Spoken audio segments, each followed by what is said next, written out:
And sometimes they don't have enough seed.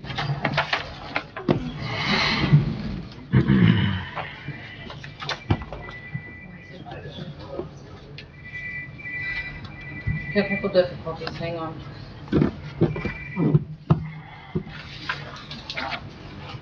It's not freezing cold in here today. It was when I first came in. Was it? Yeah, she kind of warmed it up a little bit.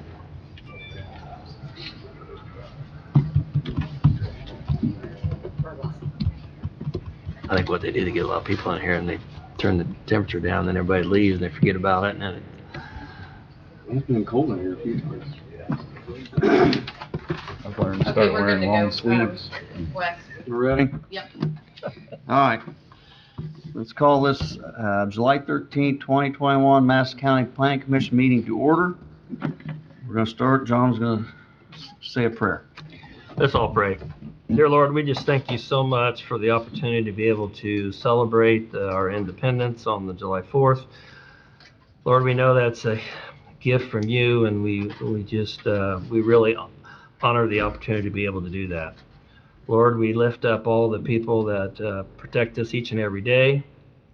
We know that they put their lives before ours, Lord, and we thank you for that. We thank you for those people, and we just pray that you will keep them safe. Lord, as we continue on this day, we really have very many blessings in this county with the farmers and the production and the wonderful weather that you brought us. Lord, we just lift it all up to you. As we continue on with our meeting today, we just pray, Lord, that you will help us make good decisions for the county. This we ask in your name. Amen. Would everybody stand for the pledge, please?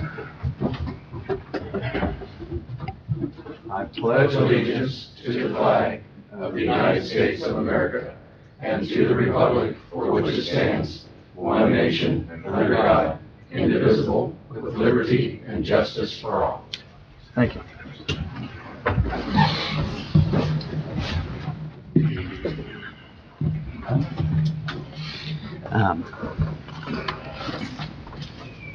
All right, can we have a roll call, please? Yes, sir. Jerry Alexander, Present. Lindsey Brown, Corey Bowlander, Here. Kim Hyatt, Tom Shepherd, Here. John Richwine, Present. John Zimmerman, Here. David Kane, Wes Lightgev. Here. Thank you. All right, we got some June 8th minutes. Has everybody looked over those? Any additional or correction to those minutes?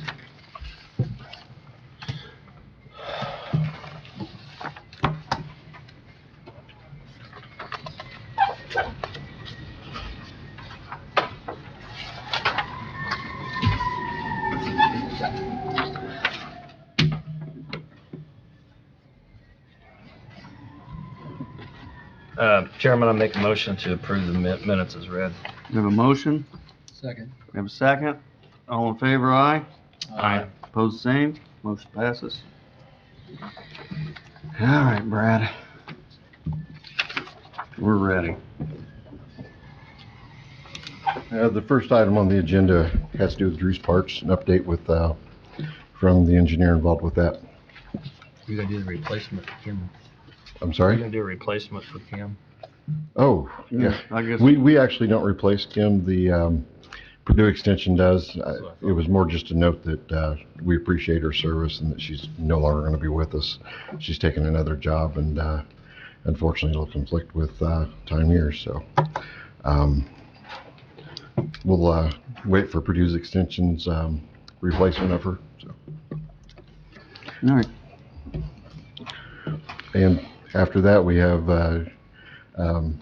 Jason Miller with for Juice Parks. Hey, Stacy, you might know Lindsey Brown just got here. Yes, sir, thank you.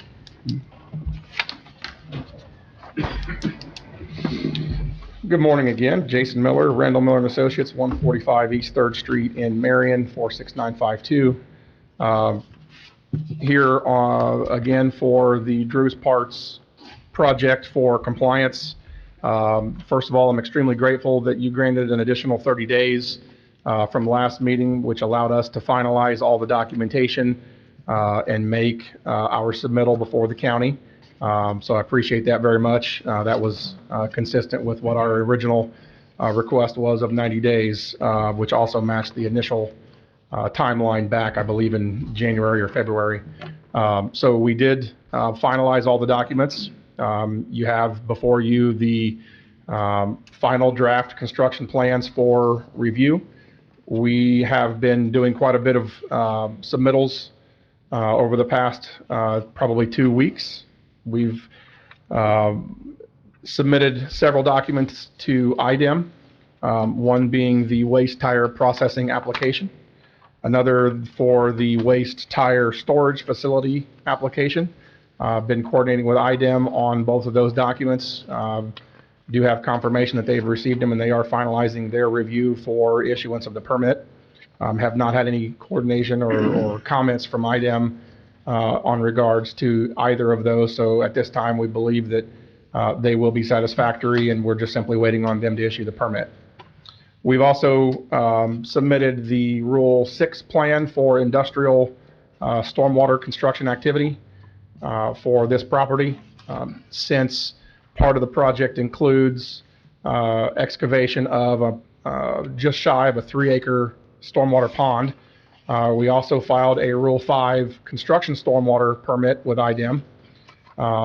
Both of those permit applications require legal notice be made in the newspaper. Those legal notices were ran. We do have the affidavit from the publisher that both legal notices were ran in the local newspaper. We intend to file with the Drainage Board. We will not have sufficient time for hearing tomorrow. However, if the board tomorrow wants us to be present, we'll be presenting there for initial review, but we would anticipate approval at the 28th meeting. Once that happens, we believe that in addition to the documents that are before you, we would have complied with the entirety of the provisions of the request for approval for this project. A few items of note in the construction documents that you have before you. The plans document compliance with the stormwater drainage and stormwater quality requirements for this property. We also have included a type 3 buffer yard along the north, east, and a portion of the south. Those are shown on the plans as well. And again, we do believe that the submittal would be documenting compliance with the requirements in the ordinance, and I'd be more than happy to answer questions that you may have.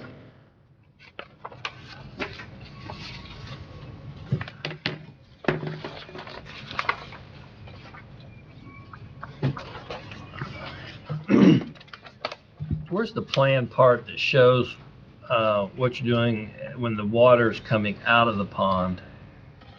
So it's probably on the sheet 2, I believe, before the page you're on. It should be on page 201. Okay. So on the right side of the page, you'll see the pond outlet.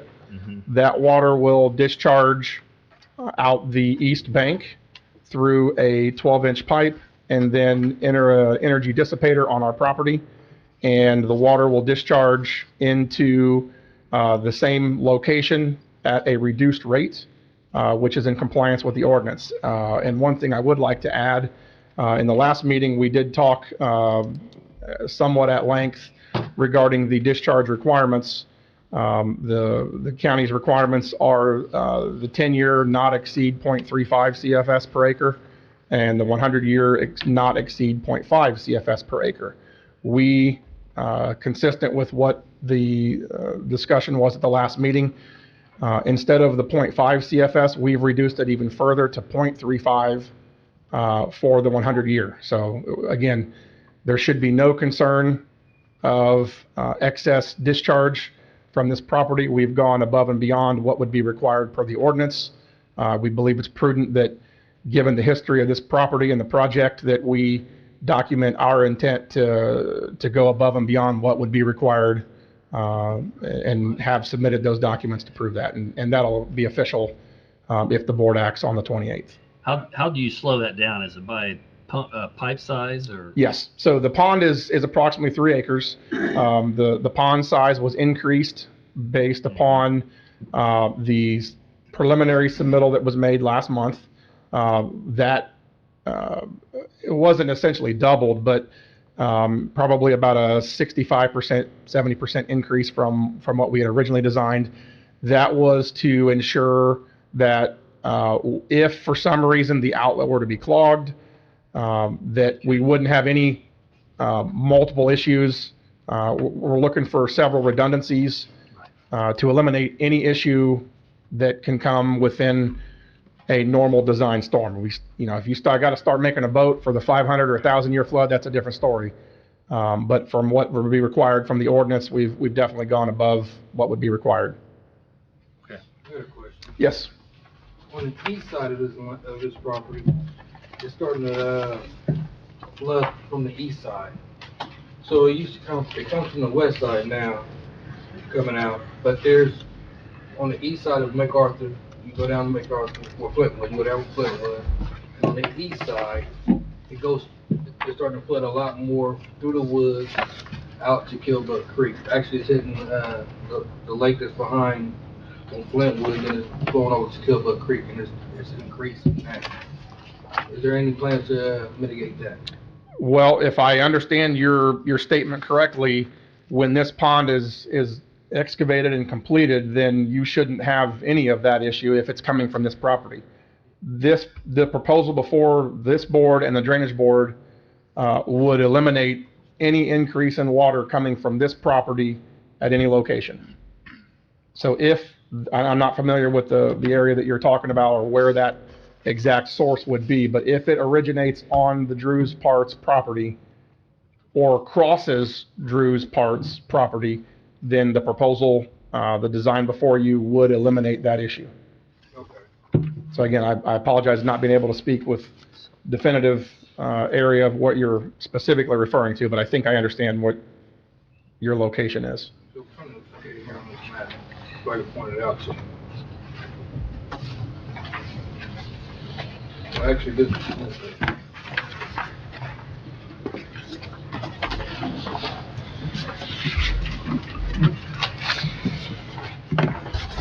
Bunch of rock in there too. And then that kind of slows that down, and then just put slow the pipe down, small, pipe small, and then and actually it'll be right over here. there will be a little maintenance to make sure that In pipe this stays area open. here, Those rocks there. Yeah. it's starting to increase the flow of the flooding. Is It's increasing like over there's there. grades out there. So let me go back a page. Huh? It'll be that southeast corner. Right.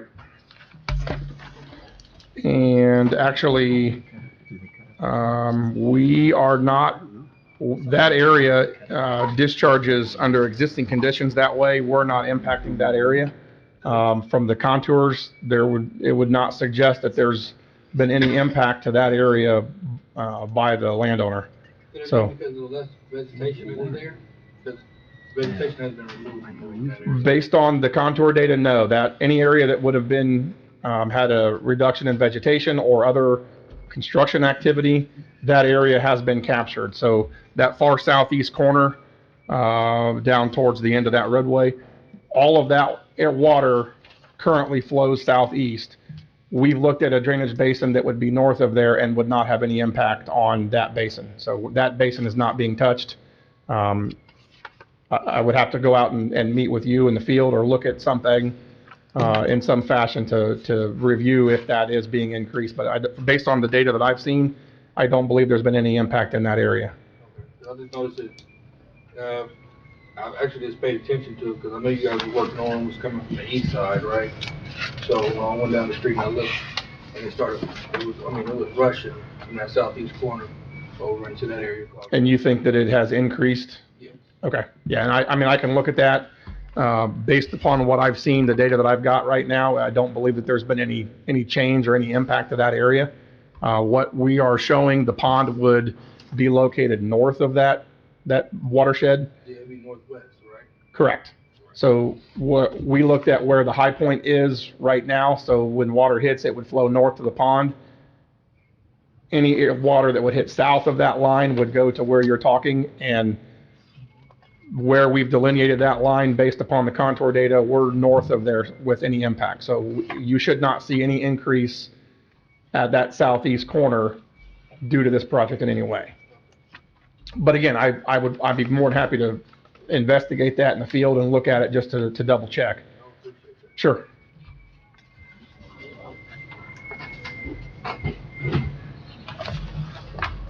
What size pipe were you using to come out of there, out of the rock bed part? 12 inch. 12 inch. Then we were just talking, sometimes there's gonna be maintenance in there, you know, that could plug up or Right. slow down. Correct. And that's one of the reasons why we increased the size of the pond, so that we have excess storage, so that if for some reason that pipe were completely blocked and no discharge would leave the property, we have enough storage in the basin that it would fill up, and then enter an emergency overflow that would go down the bank, hit the emergency, the overflow energy dissipator, and under any circumstance, you should not see any increase in concentrated flow or volume of water discharging to the east. Is there a maintenance plan that's put in place for that? There will be, yes. That is something that's required both through the pond construction as well as Rule 6. Will you guys provide that? Yes, all that documentation is required to be supplied per Rule 6.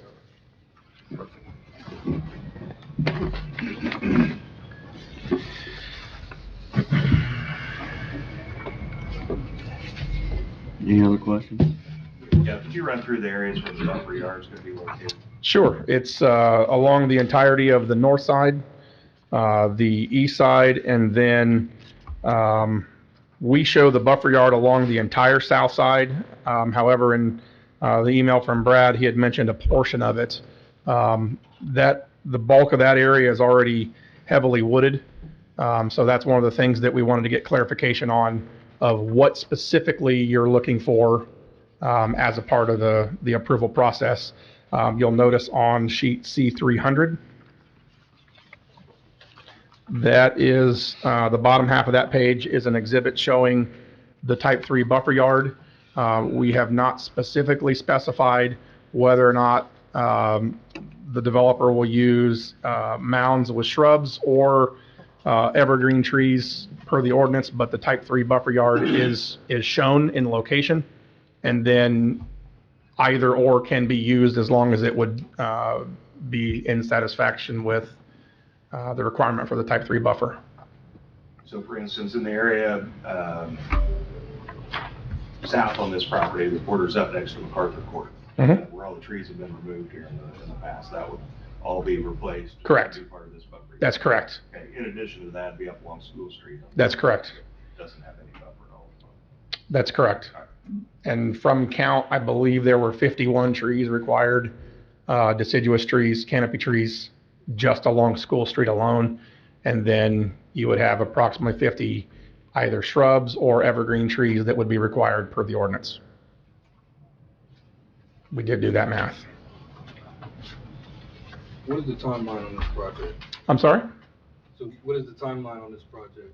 I believe that was outlined in the original findings in January. However, that would need to be adjusted due to the former engineer's transition to me. You know, we had roughly a 90-day delay or timeline shift. I see no reason why we wouldn't be able to simply shift those dates by 90 days. That's one of the things that Brad and I had talked about last meeting. All of the requirements for Rule 5 and Rule 6 have already been submitted. So the moment that we have approval from the county and from IDEM, it is Mr. Drew's intent to begin construction immediately. He was hoping to be able to start construction in the next 30 days. But until we have permits in hand and all approvals, we will not be doing so. Have you guys found a contractor to do the work yet? We do have one that we're talking with.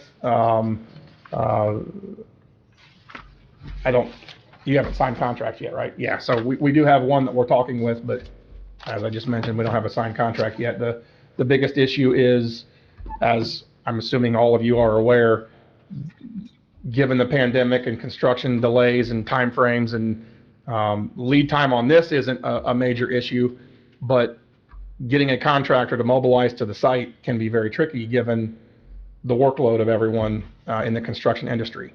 He does have a contractor that if we do have all permits and approvals in place in the next 2 to 3 weeks, that contractor would mobilize in the next month.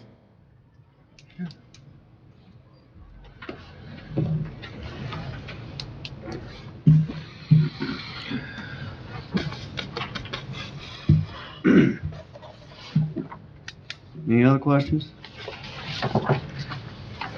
Thank you. Appreciate it. Thank you. Do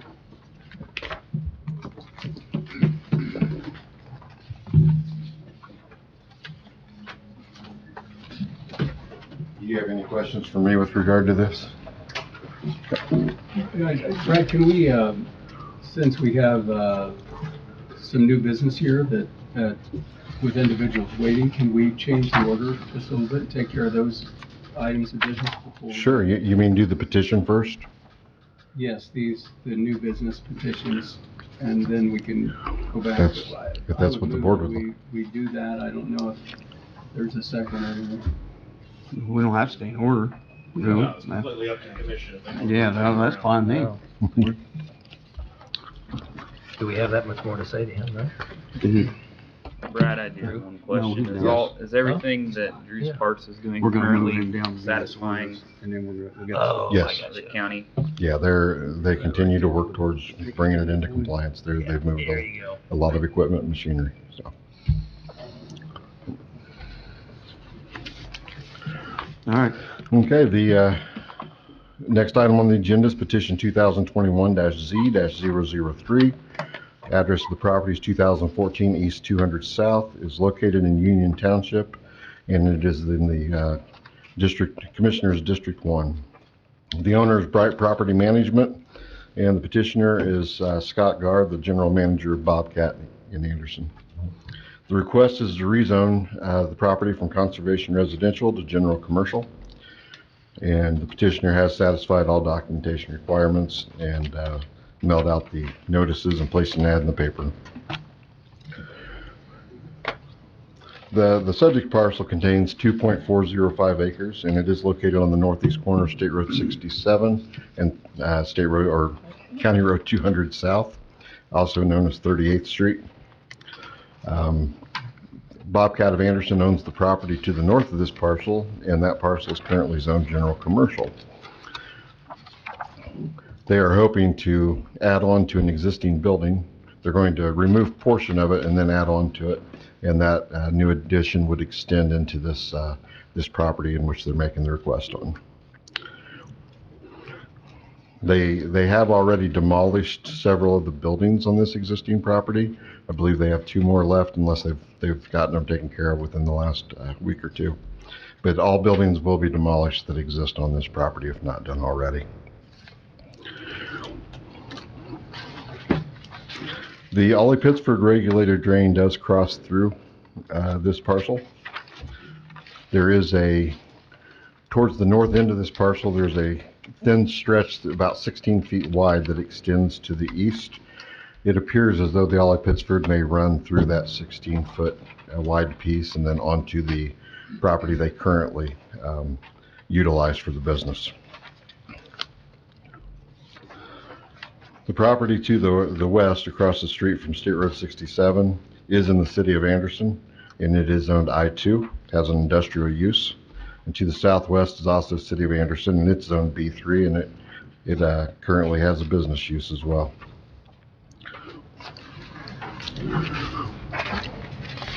The closest single-family dwelling to this proposal is approximately 285 feet, and it is next door, adjacent to the east of this particular property.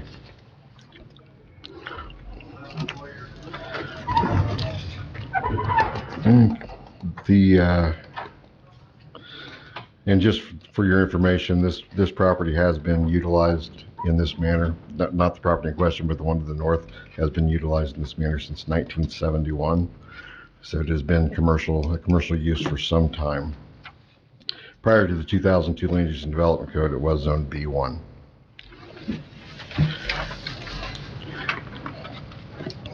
I've included some of the kind of work they do at Bobcat.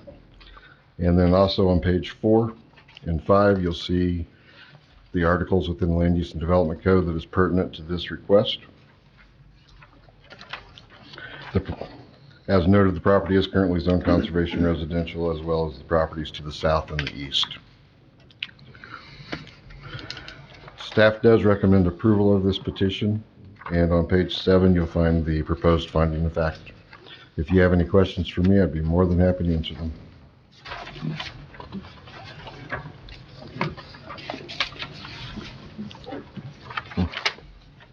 I make the motion to, Wait a minute, gotta talk. You know, Hold on. everybody, how we do? Does anybody else have any questions up here? Brad, on figure 5, you call it the picture you're capturing the subject parts with proposed split. Is there a splitting going on here too?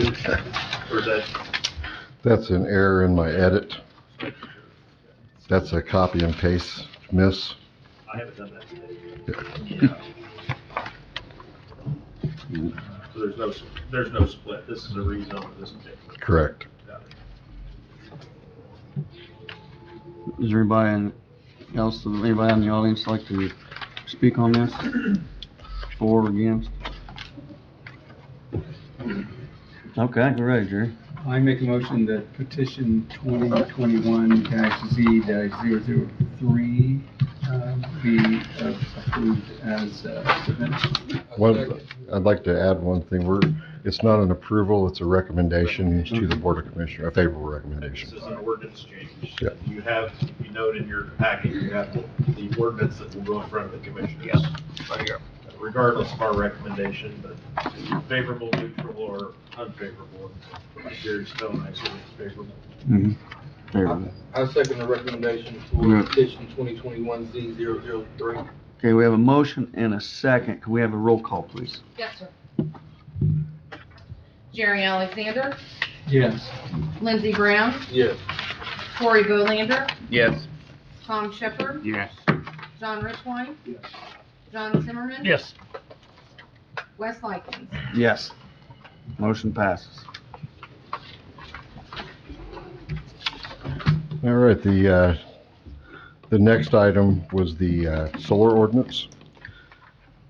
As hopefully you've seen, I submitted an edit to this last week, and I do apologize, I've not had a chance to really take a good look at the property value guarantee, and I have not made any edits to that section. I'm still working on that. I have had several comments with regard to this from the general public that have seen this proposal, and there certainly is some concerns. And so I've submitted to you a short file with some of the pages within the land use or within the proposed solar ordinance with some potential language changes if so interested. Not sure how you want me to proceed with that. If you'd like me, if these language changes are something that you would like to see, I can certainly make some edits, and then we can get set for a public hearing on it, or I can utilize what was initially sent. Do you want me to go over any of this? Brad, I think that, just so for clarity for me, is the intent on this solar ordinance a sense of urgency to circumvent what the state might do in the next state legislature, or I'm saying that, I haven't had a chance to look at what your proposed changes are. And I don't know if the other commissioners have either. But the bottom line is, I think that I've got the House Bill 1381, which was the state renewable energies siting, which the state legislature was wanting to establish some sort of protocol for the state, and they were giving counties an opportunity to opt out of whatever the state was planning to do. But the bill itself proposed that a county had an opportunity by July 1 of 2021 to make a ordinance that would circumvent whatever the state would do. So that moving forward, anything the state legislature would do would give the county till July 1 of 2022 in order to circumvent what they might do and make an ordinance more restrictive than the state would establish. My recommendation is to not rush this through and table this, giving more input. Since you are the drafter of this, primarily and I'm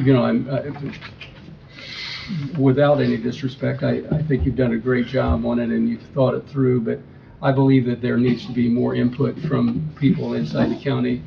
Even maybe, as a county councilman, I think we've got to weigh some of the opportunity costs of being this restrictive. So I would make a motion that we table this pending some further input from other people. Well, if I may, we're not ready to set a public hearing on this, and a public hearing must take place before any kind of recommendation is presented from this board. So this is just a very preliminary point in this. I've just presented you a draft, and I was hoping just to get feedback from you as a commission to see if this is the direction that you'd like to see, or if you want to change it, or change it to be the preliminary draft before we have the public hearing, or if you're okay with it the way it is and want to continue with it. But as far as there's sections of this that I still need to make edits to before we ever set a public hearing. There was a lot of concerns with regard to the agreement, financial impact agreement to the neighbors and so forth, and I've yet to make those changes and present them to you. And I've also added some additional language. Everything you see in blue here is additional language. And so I know that everyone has not had an opportunity perhaps to review that. So I just ask that going forward, that if you have any comments or concerns, please reach out to me individually and let me know what they are so I can address those. And then at the next meeting, hopefully I will have a completed draft for you to that you'll want to move forward with. If not, we'll continue hammering away. But as far as speeding it through, I'm not trying to hurry this through. This is something I've been working on for nearly 2 years now. It's been a very slow process, unfortunately, but I've been working on this for a very long time, and I hate that it's taken as long as it has, but we're getting closer and closer to an actual ordinance. So. Brad, I have a question. Absolutely. Is there anybody that's working with you on this? No. I have spoken to many individuals, but as far as drafting itself, no.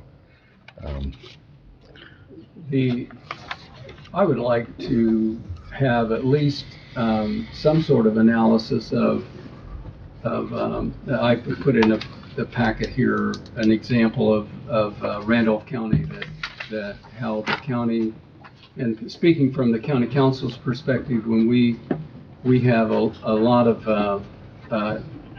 problems with a shortfall of money. I mean, we recently have received ARPA money, $12.5 million for 2022. We're going to get another round in another year. But the requests from the department heads exceeds the amount of funding that we already have for that. And even as you have almost doubled your request for funds from your department and every other department,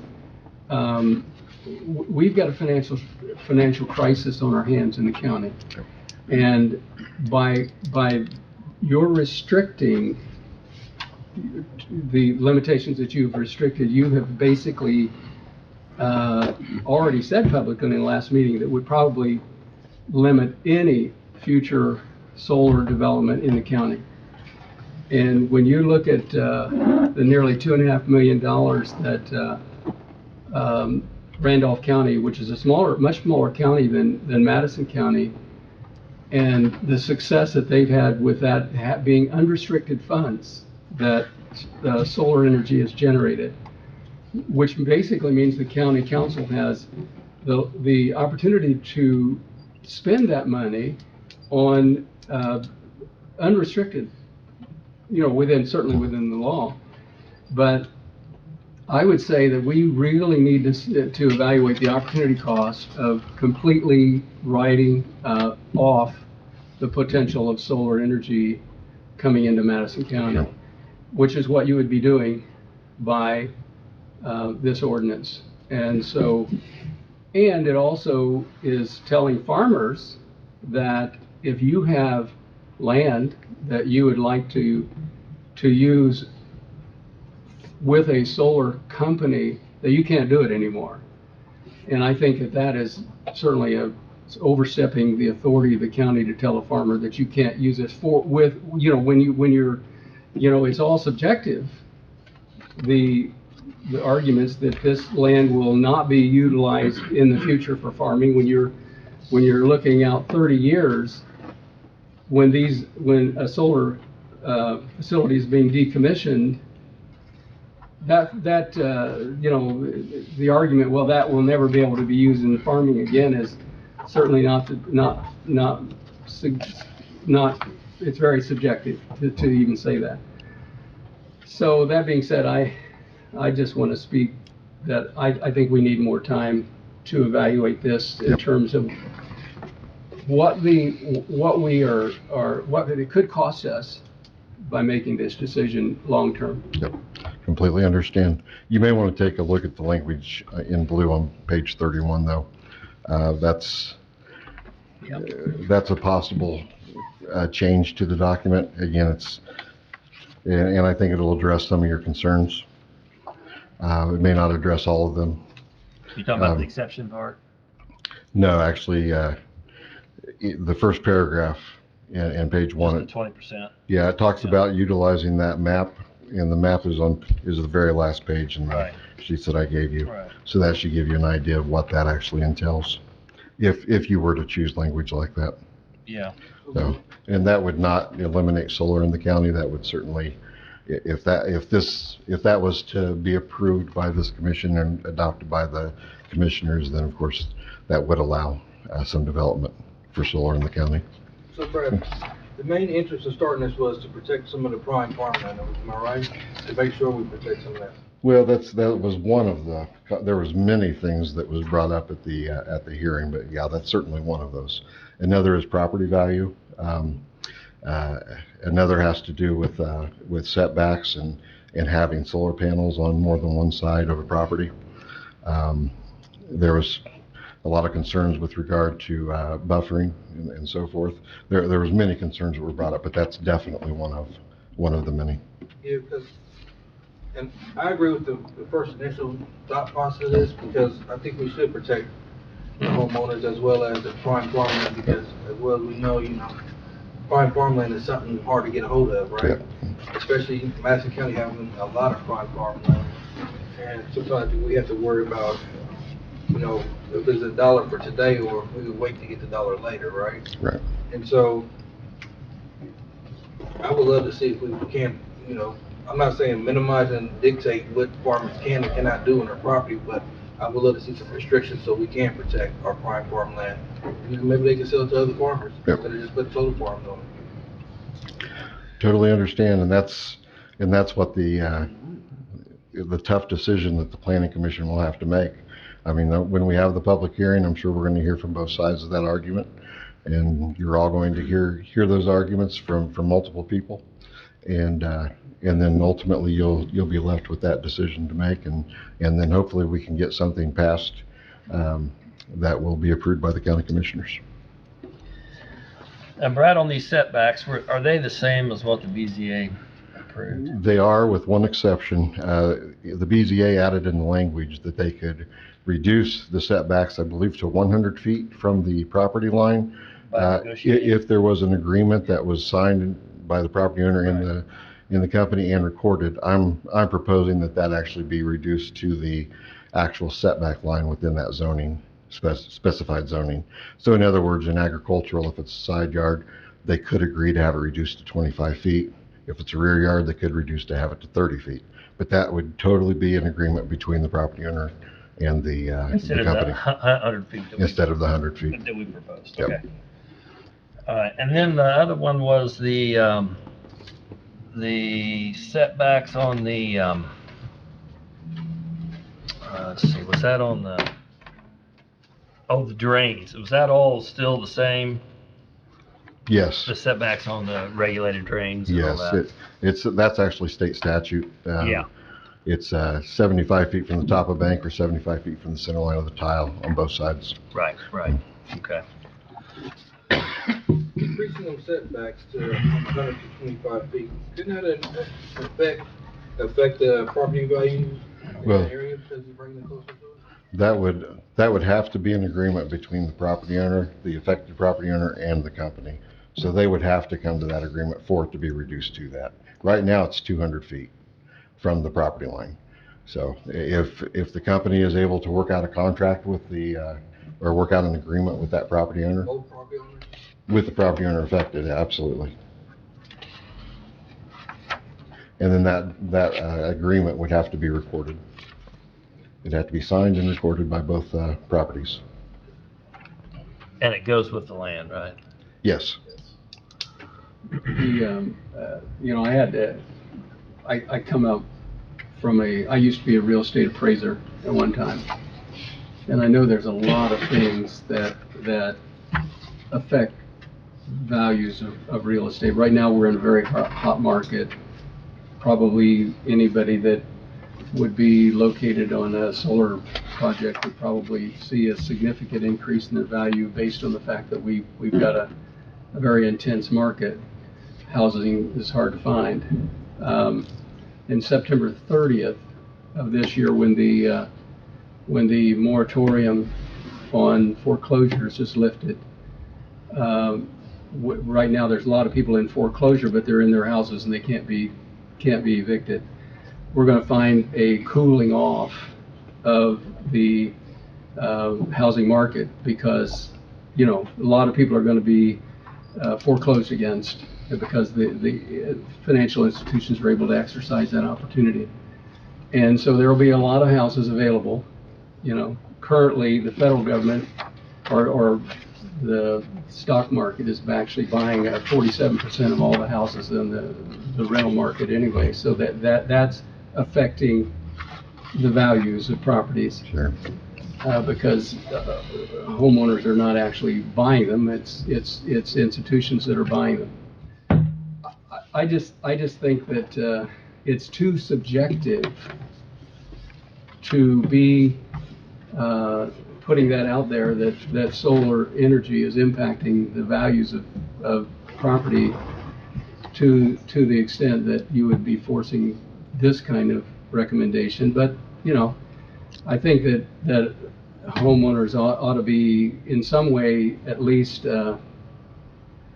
given some sort of an opportunity, an all things being equal situation where they could look at things, but just to place value solely on a solar project is too subjective, in my opinion.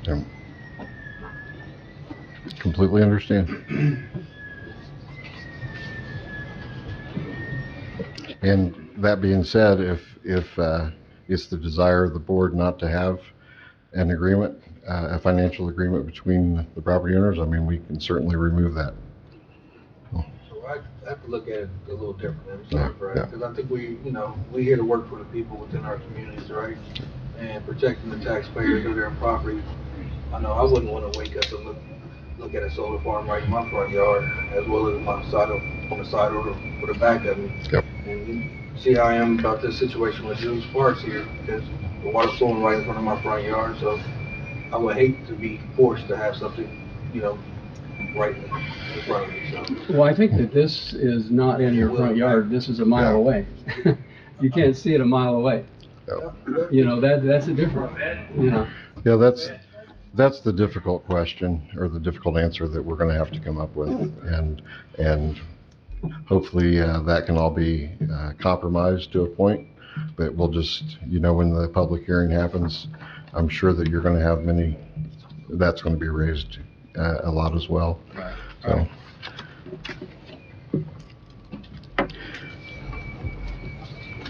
Can I say something? Jeff, you want to come up to the podium? Name and address, please.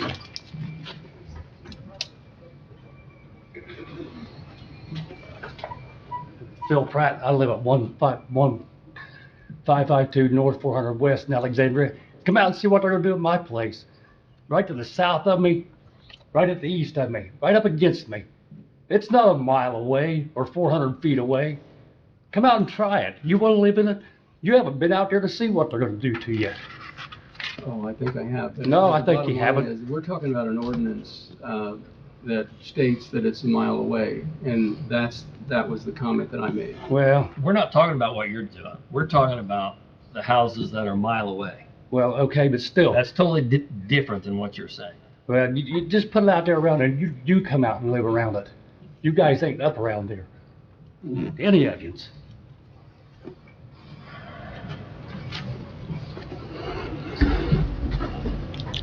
Yeah, what we were discussing was the proposed property value agreement within the proposed ordinance. And that discusses coming up with an agreement with all properties within 1 mile of a large-scale solar farm. And again, this is still just a draft. This is very preliminary. We have not even presented the document that we're going to have the public hearing on as of yet. So it's, there will likely be some changes to it.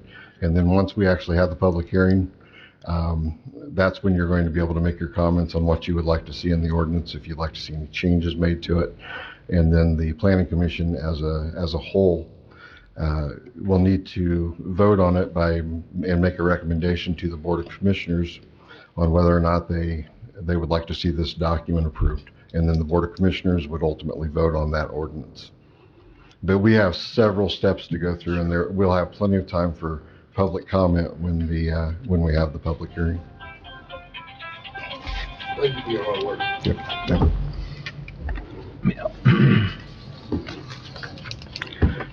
One other thing too, I think I mentioned a little bit last time about these smaller solar farms that we've already approved, around the county. How will they be involved in this? I mean, I know we said last time that most of those didn't have prime farm ground in them, but Yeah, some a little smaller scale. since that was addressed last meeting, I did include a section that would allow those type of solar farms from 1 to 25 megawatts. And just to give you a comparison of what that is, the solar farm up on Madison Avenue is 16.1. 16.1, Yeah. okay. So we would be calling the, if you want to call it a medium scale, whatever you want to call that, it would fall within that range. And in the document that I sent out last week, it does include a section that completely discusses that and permits that. Okay, I must have missed that. With approval from the BZA, of course. Yeah. Well, I think that's reasonable, and when we've had all these hearings for those smaller ones, we really didn't have much flack on them at all, so. Yep. My sense about that, though, is IMPA's a not-for-profit. And so we're giving a not-for-profit entity more flexibility than we're giving for-profit companies. So I just think that is pretty difficult for a for-profit entity to swallow, to think that a not-for-profit is given priority who doesn't pay taxes. And then we're ending up telling a for-profit entity who is paying taxes, and significant taxes, when we consider that the fact that the assessor is going to increase the assessment value of that property now by state law. It really looks pretty bad from a fiscal policy, to be giving a company that doesn't even pay taxes an opportunity to invest in the county, where we're telling somebody who will pay taxes, you can't do it. Yep, totally understand.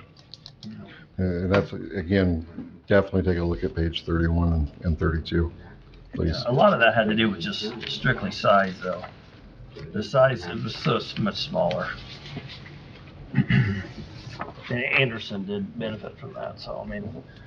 But there's no, I mean, INFA has them, and they pay taxes to the city of Anderson, because they requested tax abatement, so they're paying some form of taxes.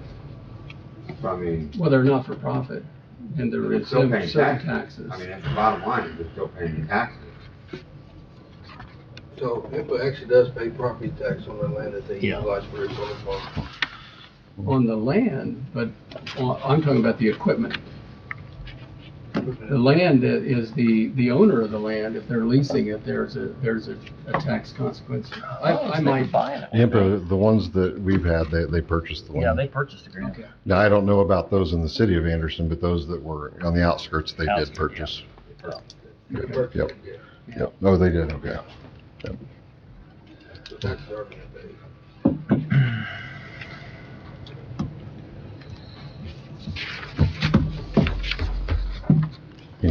Any other questions?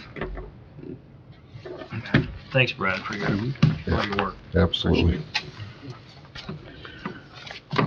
We have had a couple of companies talk to me about an energy storage, battery energy storage. So of course I've done a lot of research on that as well, and looks like we're going to have to write another ordinance with regard to this. I don't know if you're aware of what a battery energy storage is, but it's what it would do would allow the any excess electricity from that's developed within any company. They would be able to store that in this facility, and then at a time where we have a shortage of electricity, they can then release that to the grid to make up for any loss of energy that we have, or any setback that we have. So it's really a good thing in the long run, but there's certainly going to be some concerns with it. These kind of facilities, they house lithium-ion batteries within storage containers, and we're looking, the companies that have talked to me, they're looking at medium scale. So we're looking at about a 5-acre area that would be have these storage containers, and of course hold the lithium-ion batteries. Is it outside? The storage containers are outside, and of course it's fenced in. We would require, I feel like we need the ordinance so we can ensure that we require buffer yards, even though the ones I've talked have already said that they intend on doing that, but you know, it's best to have that in an ordinance to ensure it, among other things. But we do have some interest in that coming to this county, and so I will be working on an ordinance for that. I had hoped to have a draft for you, but I'm not that far along. So hopefully the next meeting I'll have that as well. Do me a favor, Brad, when you're looking at that, drafting that ordinance, look at the lifeline of those batteries. It's not that long, so, and look at the disposal of them, how they're gonna. Yeah, swap it out. I've pulled a lot of documentation on that already. Yeah, because the lifeline of those batteries is very short. Yep. Where would they site batteries like that? Would they be close to the substations, or? They absolutely, they would want to be very close to a substation. Yep. And these facilities would require spatial training for the fire department. Yeah, And so yeah. it may even, there may even be additional equipment that's necessary. So of course, we want to include that, or I would like to see included, that we require that they work with fire departments, the local fire department where they're located at, and of course, provide any additional equipment that's necessary. Do you have any questions with regard to that? I just wanted to bring that to your Are there attention, so very you were many, coming. are those around the state? I only know of one that's been approved in the state. I can't remember which county it's in, but I have that information upstairs. I'm just curious, wouldn't mind seeing one, see what it looks like. Yeah. They have them in North Carolina a lot. Yeah, there's a lot on the East Coast as well. They're very popular and on the coastline, so. The last thing I have is the proposed budget. Unfortunately, I didn't get that completed before last meeting, and it was due before this meeting. I hope that you're okay with the budget I have proposed. I don't know that it's going to get approved as this, but you know the problems we've had with a code enforcement officer and staying up with violations. Sure.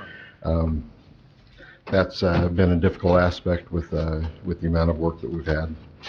So the increase in our budget would be, if approved, would be an additional $110,000. The total budget would be $329,821. Last year's was $219,000. If none of the new expenditures are approved, we're only asking for an increase of $4,630. Brad, what kind of revenue, do you have a projected revenue on building permits, in the county? And, you're obviously requesting some significant money for a building inspector. And, I always look at things, and I'm on the county council, and if revenue can be if revenue offsets an expense, it makes sense. But do you have a way of coming up with what kind of revenue you're going to get on new building permits and inspections and those kinds of things? We can only estimate based on what we have, what we've seen in the past. We don't just receive fees for building permits, we also receive them for petitions. Like the zoning change that was before you, they had to pay a fee to make that request. Also plats, there's fees associated with that. As well, in major subdivision plats, it's a lot more, obviously. But we were generating, when I first came here in 2013, we were generating around $60,000 to $70,000 a year. Last year, I believe we were just over 130,000. I'd have to check our records to be sure. And it looks like we're on pace to beat that this year, so. Brad, I was actually excited to see you add a code enforcement officer, because that will actually increase the revenue as well, am I right? The way that would increase revenue is by getting properties potentially cleaned up and into somebody's hands that'll be paying taxes. Because a lot of these properties, a lot of these properties do not, our taxes currently aren't being paid. They've just been completely left alone. Sure. Yeah, I think it's much needed. I mean, you guys are running around there now with not enough people, so I know you need it badly. One of the other things that's in this is $15,000 for professional services, because I anticipate us going to court much more often if we were to have a code enforcement officer. And that's something that I hadn't spoke with the commissioners about. I know that in the past, the planning commission attorney was paid for out of the commissioner's budget, and if the intent would be for them to continue even with those, then that of course could be eliminated as well. But that's something that would need to be discussed, so.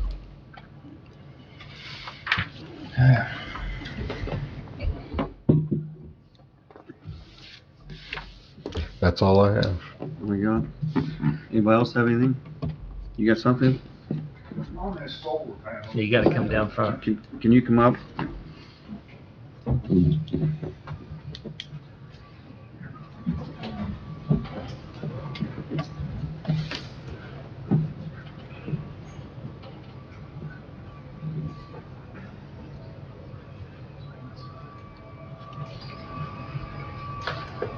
I live down in the southern part of the county, down in Adams Township. Yeah, just, if you would, just for a record, name and address, and then. Vaughn Smith, 8076 South 300 East Markville, Indiana. Anyway, they come around yesterday and said that they're wanting to put a solar system in out there. Do you guys know anything about that? All I know is that I've been told that there was a company that was going around that area, Well, what it is, but I have not spoke to that company. They have not contacted There's- me. it's part of the Mossy Farm, and they're wanting to put it across the street from me and on 800, then on down 300, or wanting to put one. They're buying up ground out there to do this. I didn't know where, the way I understand it, they're supposed to have a meeting on it up here this morning. And I didn't know where you guys do anything about that, or. Evidently, they've not contacted Brad yet. There won't be any meeting until they actually apply for a petition and through our office, and they haven't even discussed I anything. didn't know, and what they're talking about putting it in. It's gonna affect a lot of people, and I think it'll cause your property to go down. You know, if they, and I don't know. I've lived out there, my 3 mile area all my life, born and raised around there, and I don't really want something like that. I'd look out my front door and it'd be out there, and I don't know. But anyway, that's what I'm here for, so thank you, and so you guys have a wonderful day. Thank you much.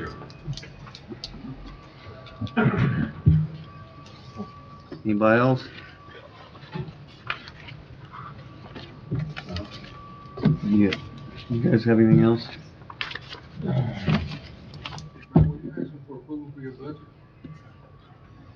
If the planning commission would do that, I'd appreciate it. Yeah. I'd like to make a motion to approve the budget that was presented by the planning board. Before we run out of money? Yeah. Before we run out of money at the meeting? So I was like, something was missing here, right? All right, we got a motion. I get a second. We got a second? All in favor? Aye. Aye. I've got to recuse myself because I'd have to vote on it. I can't vote on it twice. Yeah. So I'm recusing myself. All right. Opposed, same. Motion passes. Thank you. Good luck, Brad. Thanks. Hope you get it. All right, anybody else have anything?